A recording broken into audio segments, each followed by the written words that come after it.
What if I told you that the solution to feeding our planet and fighting climate change lies in the hands of the world's smallest farmers? 608 million family farms worldwide, 3 billion people depending on their success. But can smallholder farmers really save the world? Let's start with the numbers that will shock you. 83% of the world's farms are under 2 hectares. These small farms produce 28 to 35% of global food, on just 12 to 24% of agricultural land. In Asia, farms under 5 hectares produce 90% of calories. In Africa, 50%. In Latin America, 7%. Yet the largest 1% of farms operate 70% of farmland.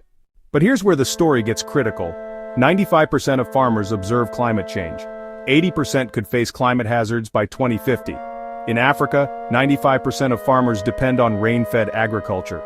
African crops achieve only 20% of potential yields. Agriculture drives 85% of nitrogen boundary transgressions, 90% of phosphorus boundary violations, 65% of terrestrial surface exceeds 10% biodiversity loss.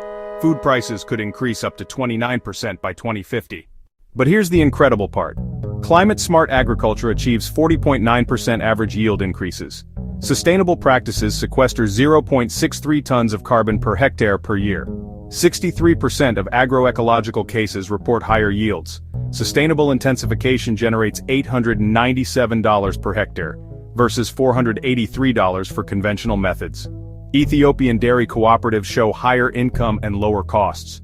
Storage improvements could reduce food waste from 30% to just 1 to 2%.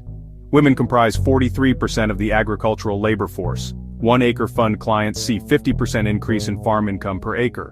Smallholder farmers already invest $368 billion annually on climate adaptation.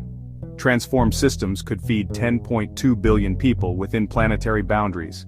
Sustainable practices could reduce 1.36 gigatons of carbon dioxide by 2050. The CGIAR Climate Initiative targets 30 million farmers by 2030. But here's the problem.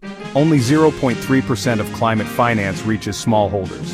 Despite producing 1/3 of our food, the financing gap is $170 to $450 billion annually. The World Bank plans to double investments to $9 billion by 2030. So can smallholder farmers save the world? They're already trying. The question is, will we help them succeed? The future of our planet depends on it.